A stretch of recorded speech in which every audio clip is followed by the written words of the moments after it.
اگه این قسمت از کتفت درد میکنه، اذیتت میکنه، این 3 تا تمرین درمانت میکنه. اجرای حرکت اول 3 تا 15 تا.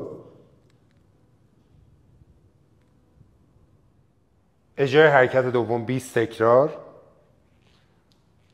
اجرای حرکت سوم 15 بار. راستی توی پیجم کلی آموزش دارم که میتونی به راحتی تو خونه ورزش کنی و سلامتی داشته باشی. حتما پیجم رو دنبال کن. اگه این قسمت از کتفت درد میکنه، اذیتت میکنه، این 3 تا تمرین درمانت میکنه. اجرای حرکت اول 3 تا 15 تا. اجرای حرکت دوم 20 تکرار.